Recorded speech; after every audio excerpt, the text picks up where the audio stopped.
Halo semuanya, selamat datang di channel yang tidak layak untuk dihina ini. Sebelum kita mulai, atur posisi santainya, bakar rokoknya, seruput kopinya, dan mari kita berhayal.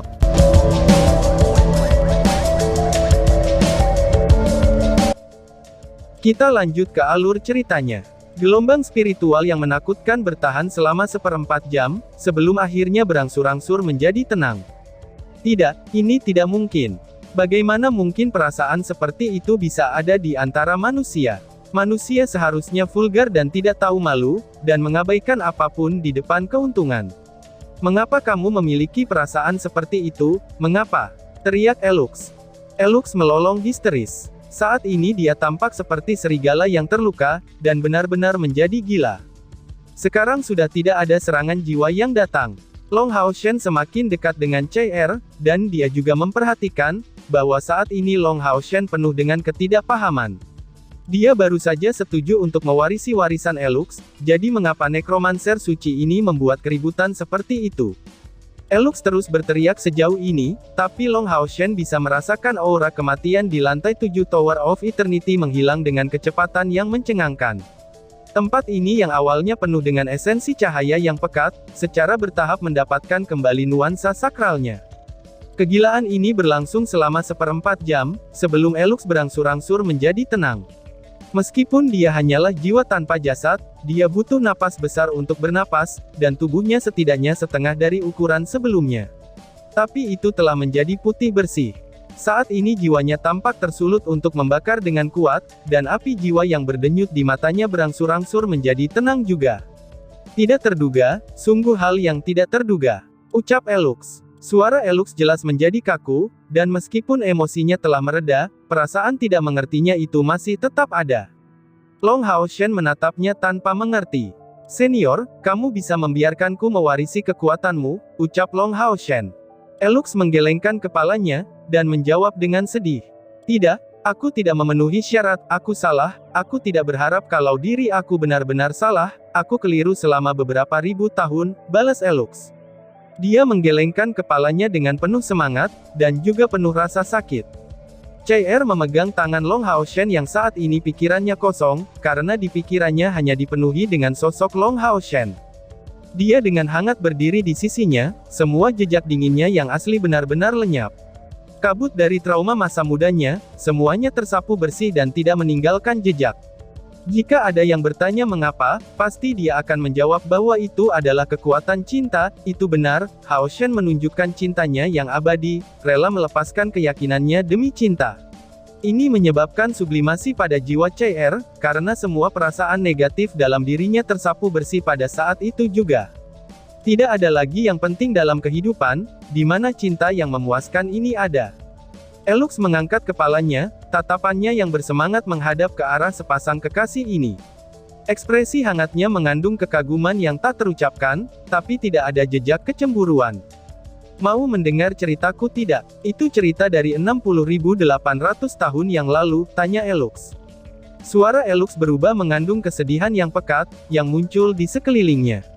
Untuk beberapa alasan, Long Haoshen merasakan sedikit simpati ketika menatapnya, dan mengangguk tanpa sadar. Elux dengan tenang menyatakan, 60.890 tahun yang lalu, aku lahir di sebuah kota dari kerajaan Pombo, di bagian barat laut benua, tempat ini disebut Sidi. Ayahku adalah penguasa Sidi, seorang earl turun-temurun, dan aku adalah putra satu-satunya. Sejak hari kelahiran aku hidup dalam kebangsawanan. Demi membiarkan aku menggantikan posisinya sebagai earl di masa depan, dia mengatur guru terbaik untuk mengajari aku pengetahuan dan etiket. Di hari ulang tahun ke-6 aku, afinitas besar aku dengan esensi cahaya ditemukan, aku juga diberkati dengan konstitusi Sion of Light. Meskipun hampir 7.000 tahun telah berlalu sejak saat itu, aku masih ingat betul betapa besar sukacita yang dimiliki ayah pada saat itu. Dia memelukku, dan berteriak kegirangan ke seluruh aula, Elux, kamu adalah kebanggaanku. Sejak saat itulah aku menjadi penyihir cahaya. Kultivasi aku sangat cepat, itu mengejutkan setiap guru, dan selama di tahun ulang tahun ke-11 aku sudah menjadi penyihir tingkat ke-4. Dan pada usia 13 aku mencapai tingkat kelima, lalu baru berusia 15 tahun, aku menjadi penyihir termuda dari tingkat keenam yang pernah muncul di benua ini, ucap Elux.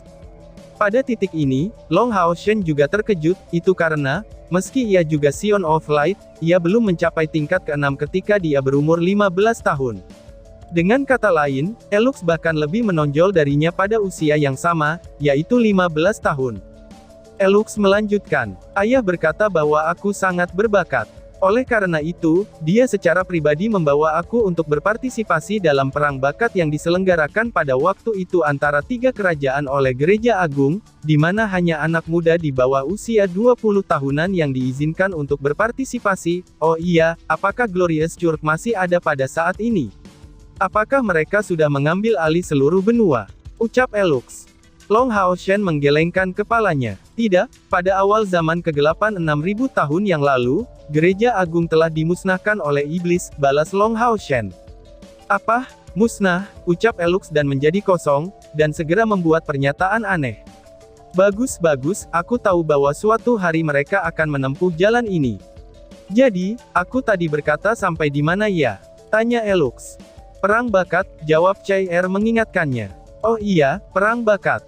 Aku tanpa diragukan lagi adalah titik fokus dari seluruh perang bakat ini. Musuh yang muncul di depanku jarang bisa bertahan selama lebih dari 1 menit. Ketika aku masih muda, aku juga setara dengan penampilan kamu. Wanita muda yang tak terhitung jumlahnya dari 3 kerajaan menatapku dengan genit, dan selama final, lawanku adalah Putri Fuluo dari Kekaisaran. Dia juga seorang jenius, dan juga merupakan summoner yang kuat. Dengan dukungan keluarga kerajaan, dia sudah memiliki Kaisar Naga Bintang Guntur Ungu sebagai binatang kontraknya. Meskipun kultivasinya di bawah aku, suksesi pemanggilannya yang tak ada habisnya itu sangat sulit untuk dihadapi. Pertempuran itu telah berlangsung selama setengah jam penuh, dan pada akhirnya, karena energi spiritualnya yang tidak mencukupi, dia kalah di tanganku. Dengan demikian aku menjadi juara terakhir, dan kerajaan Pombo kami menjadi pemenang yang hebat, ucap Elux. Tidak peduli berapa tahun telah berlalu sejak saat itu, Elux tampak sangat bangga ketika dia menceritakan fakta-fakta ini, dan menjelaskan betapa mengesankannya prestasi itu dulu. Pada saat itu, umat manusia masih menguasai seluruh Sengmo Dalu, dan jumlah populasi manusia mungkin 10 kali lebih banyak daripada saat ini. Perang bakat ini tidak diragukan lagi merupakan panggung bagi para elit termuda, jadi pencapaian kemenangan itu benar-benar merupakan kemuliaan yang luar biasa baginya. Paus dari Glorious Church sejak saat itu menghadiahi aku secara pribadi dengan gelar Viscount langsung, dan wilayah kekuasaan feodal sejauh 50 km. Hadiah yang aku terima adalah item yang bagus, yang kemudian dikenal sebagai peralatan tingkat epik. Aku saat itu cukup senang dengan diriku sendiri, telah menjadi anak muda yang paling mulia di seluruh benua. Bahkan putra Paus, Pelo, tidak ada apa-apanya di hadapanku. Dan juga perkataan persahabatan mungkin muncul dari pertukaran pukulan itu. Pertempuran dengan Putri Fulo itu menciptakan hubungan antara kami berdua. Sejak hari itu, kami dikenal sebagai dua benih besar kekaisaran, yang menjadi tumpuan harapan terbesar. Aku kemudian dipindahkan ke Akademi Kerajaan, dan melanjutkan studi aku bersama Putri Fulo, dan menerima semua dukungan dari kekaisaran, ucap Elux. Hanya dengan mendengarkan ceritanya, Long Haoshen dan Chai-Er dapat merasakan betapa suksesnya Elux di masa mudanya. Menerima kemuliaan seperti itu pada usia 16 tahun, bukanlah sesuatu yang bisa dilakukan oleh sembarang orang. Wajah Elux mulai dipenuhi kehangatan. Selama masa studiku di Akademi Kerajaan, aku bersama Fulo berlatih bersama dan meneliti sihir bersama sepanjang waktu. Perasaan kami mulai semakin dalam di antara kami berdua, dan aku sangat menyukai si jenius yang cantik itu. Ketika kami berdua bersama, kami tidak pernah kekurangan topik untuk dibicarakan. Kami membuat sumpah cinta abadi, dan akhirnya asyik satu sama lain. Munculnya perasaan ini tidak hanya tidak mempengaruhi kultivasi kami, tetapi malah membuatnya lebih cepat dan lebih cepat lagi. Pada tahun aku menginjak usia 18 tahun, aku menjadi guru penyihir agung dari tingkat ke-8. Mengingat kecepatan kultivasi aku pada saat itu, aku yakin bahwa aku pasti dapat menembus tingkat ke-9 pada usia 20 tahun, dan menjadikan aku pusat kekuatan besar termuda dari tingkat ke-9 di seluruh benua. Seiring berjalannya waktu, keunggulan bakat aku menjadi semakin jelas. Meskipun Fulo juga luar biasa, pada akhirnya dia tidak bisa dibandingkan dengan bakat bawaanku sebagai Sion of Light. Ketika aku menerobos tingkat ke-8, dia baru saja menembus tingkat ke-7. Kembali pada waktu itu, aku dapat melihat bahwa dia tidak bahagia, tetapi aku tidak terlalu memikirkan masalah ini. Aku mengatakan kepadanya, bahwa aku bersedia berhenti sejenak untuk menunggu dia mengejar kultivasi aku. Pada saat yang sama, aku meminta tangan yang mulia ayahnya dan dia, untuk menerima pernikahan antara Fulo dengan aku. Semuanya berjalan lancar. Yang mulia sangat senang dengan hubungan kami, dan hari di mana aku akan melewati tingkat ke-9, adalah ketika kami akan menikah. Saat itu, aku sudah diakui sebagai orang yang paling mungkin naik ke tingkat dewa. Paus pada waktu itu secara pribadi datang ke Kekaisaran, dan mengungkapkan keinginan untuk mengambilku sebagai muridnya, dan mengambil alih posisinya di masa depan. Demi Kekaisaran dan demi Fulo, aku menolak. Pada saat itu, gereja sangat kuat di benua itu, dan dalam beberapa hal, ketiga kerajaan harus mendengarkan perintah mereka. Aku bisa merasakan keengganan yang mulia, dan demi yang mulia, aku lebih suka menyinggung gereja daripada meninggalkan Kekaisaran. Setelah mencapai tingkat ke-8, kecepatan kultivasi aku yang luar biasa tampak melambat. Guru aku di Akademi Kerajaan memberitahu aku, bahwa karena aku hanya terus berkultivasi sepanjang waktu, aku kekurangan pengalaman lain, dan menyarankan agar aku pergi ke dunia luar dan mendapatkan pengalaman untuk menemukan semua tempat ajaib di benua, sehingga aku akan dapat maju sambil mendapatkan pemahaman. Aku mengikuti saran mereka, dan memberitahu Fulo tentang masalah ini, dan berharap mendapatkan pengalaman ini bersamanya. Tapi Fulo menolak. Meskipun dia sangat mencintaiku, dia memiliki keinginan yang lebih besar untuk menjadi nomor 1, aku tahu bahwa dia selalu ingin melampaui aku, tetapi jarak di antara kami semakin lebar. Jadi dia memilih untuk tetap di akademi untuk terus berlatih keras, dan ingin mengejar kultivasi aku. Demi mencapai tingkat ke-9 sedini mungkin untuk mengambil Fulo sebagai istri aku, serta untuk membawa kehormatan dan kemuliaan yang lebih besar ke Kekaisaran, aku melakukan perjalanan pelatihan ini.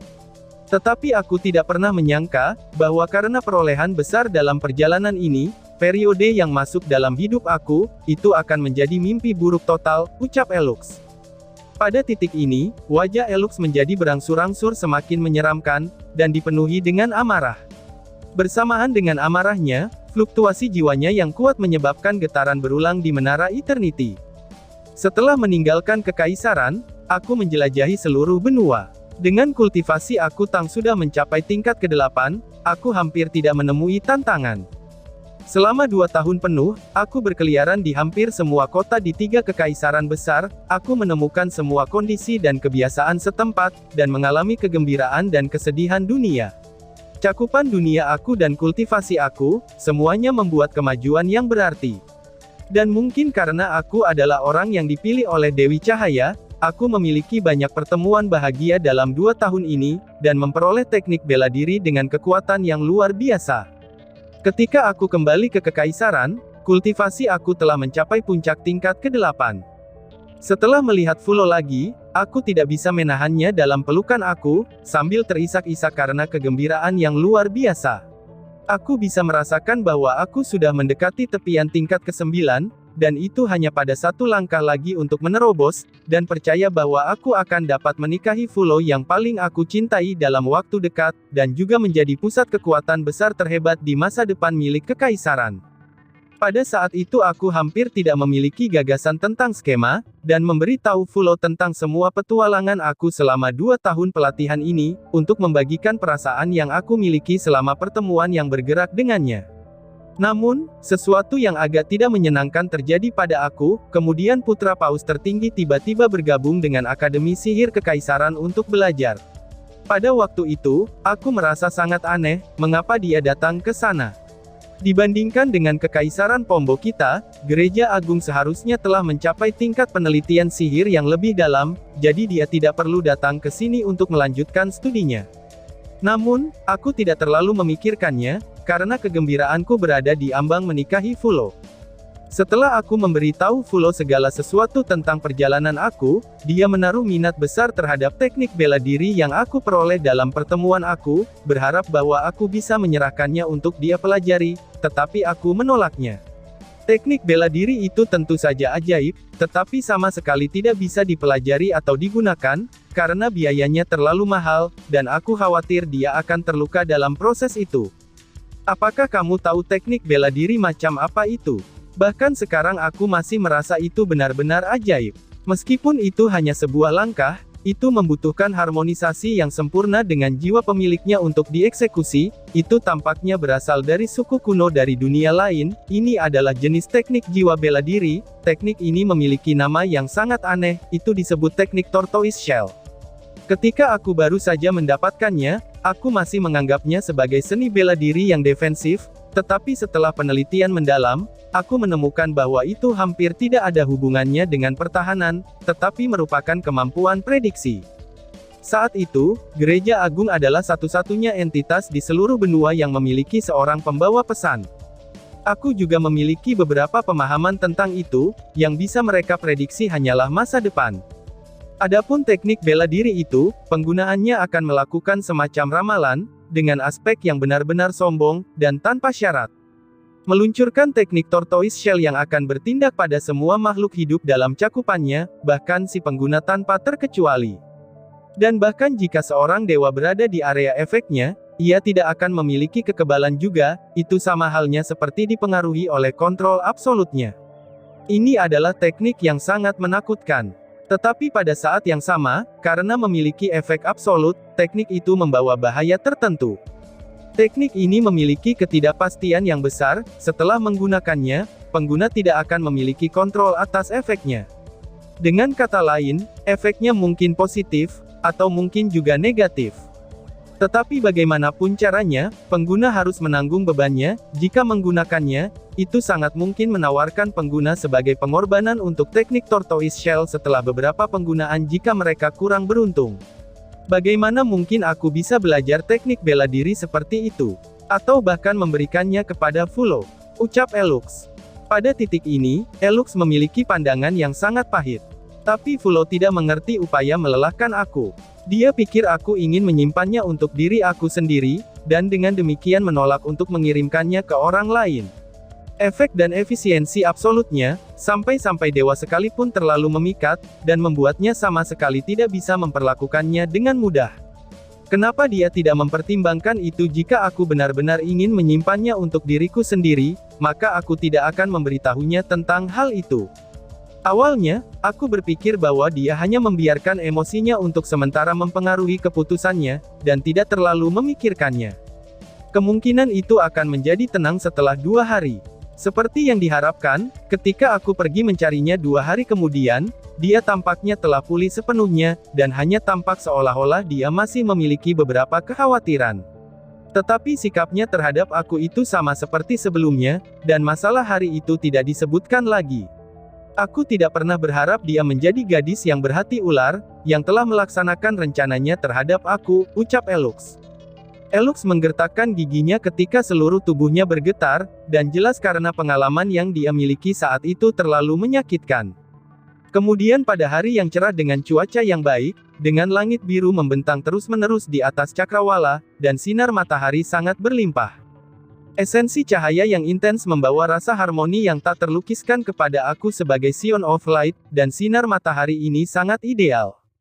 Fulo telah mengundang aku untuk pergi jalan-jalan, yang secara alami aku setujui dengan senang hati, dan bahkan mengatakan kepadanya bahwa aku akan mengasingkan diri untuk mengincar tingkat ke-9 setelah tamasya itu, untuk meminta tangan yang mulia setelah aku berhasil menyelesaikan terobosan ini. Pada saat itu, aku yakin Yang Mulia setidaknya akan menawarkan kepada aku tingkat kebangsawanan seorang Viscount, serta gelar Mage Court. Kami keluar dari kekaisaran untuk menuju ke pinggiran kekaisaran, dan tepat ketika kami keluar untuk tur wisata, aku tiba-tiba menemukan bahwa kami sudah dikelilingi sejumlah besar pria berpakaian hitam yang menyegel semua rute pelarian kami. Orang-orang ini bertopeng dari ujung kepala hingga ujung kaki, dan itu tidak membuat sedikit pun kulit mereka terlihat. Setelah melihat penampilan mereka, mereka meluncurkan serangan panik pada kami. Pada saat itu, Fulo dalam keadaan linglung, dan tampaknya bahkan telah lupa tentang penggunaan sihirnya, meskipun kultivasinya mencapai tingkat ke-8. Sebagai seorang pria, melindungi wanita aku sendiri adalah hal yang normal di mata aku, terutama dengan betapa sombongnya aku pada waktu itu.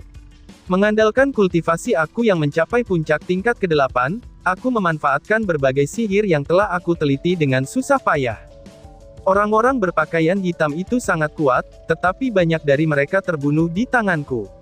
Namun, mereka hanya tumbuh semakin banyak, masing-masing mencapai setidaknya tingkat ke-7.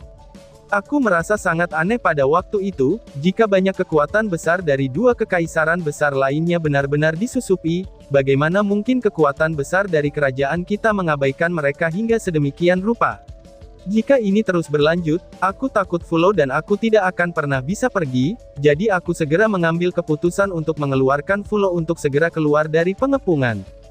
Pada saat ini, Fulo tampaknya telah pulih dari akal sehatnya, Dap segera menggunakan berbagai mantra pemanggil untuk membantu aku, dan kami mengendarai binatang pemanggilnya untuk melarikan diri untuk kembali ke kekaisaran.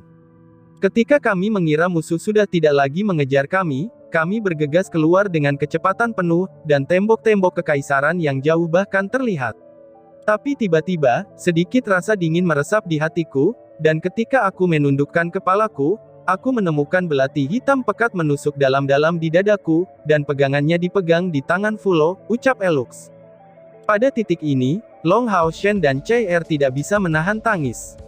Mereka tidak pernah menyangka putri ini, Fulo, benar-benar telah mengkhianati Elux, bahkan mereka adalah kekasih yang telah bersumpah janji cinta abadi.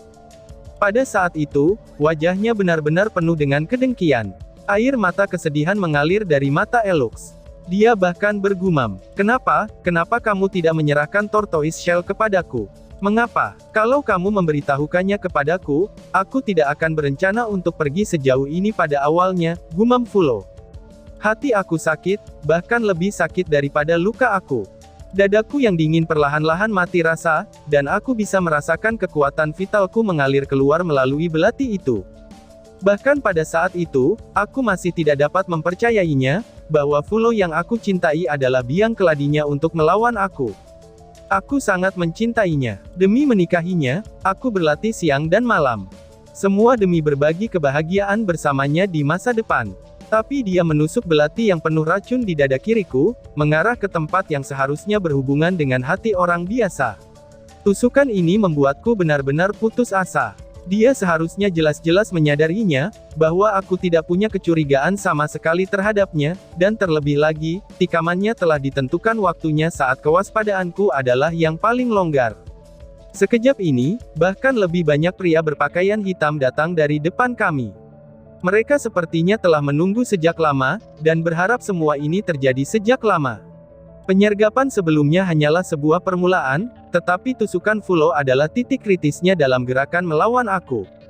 Suara dingin yang terdengar akrab menyebar, pria itu memberitahu Fulo. "Bunuh dia." Secepat itu, aku akhirnya menyadari. Keinginan untuk bertahan hidup membuat aku mendorong Fulo menjauh, melompat dari tunggangannya. Seketika itu, Fulo tampak sangat linglung, tampaknya telah berubah pikiran karena tikaman ini, yang menghentikannya untuk segera menghabisiku. Mengambil keuntungan dari kesempatan ini, aku mengeluarkan sebuah gulungan, yang ditempa oleh seorang master yang hebat bagi aku, dan menggunakan escape scroll itu untuk memindahkan aku langsung sejauh 6 km. Mereka jelas tidak berharap aku memiliki barang seperti itu di lengan aku, itulah cara aku berhasil melarikan diri. Begitu escape scroll mulai berlaku, aku masih ingat dengan jelas bahwa Fulo yang sadar, dengan tergesa-gesa memerintahkan binatang yang dipanggil untuk menyerangku. Saat itu, matanya hanya dipenuhi dengan niat membunuh yang dingin, tanpa ada sentimen lembut sebelumnya, ucal Elux. Long Hao Shen dan Chai Er sudah benar-benar tenggelam dalam kisah Elux, sampai-sampai melupakan seluruh situasi yang mereka hadapi. Merasakan kesedihan mendalam yang keluar dari Elux, mereka benar-benar dapat membayangkan perasaan yang ia miliki saat itu. Untuk sesaat, mereka berdua benar-benar terdiam. Jadi walau bagaimanapun juga, ada dasar untuk pengkhianatan dalam tugasnya menjadi Scion of Light. Dia pada akhirnya dikhianati, tetapi bagaimana fakta itu bisa menyebabkannya menjadi bencana yang tertidur. Dan tiba-tiba saja bersambung. Sekian dan terima kasih banyak.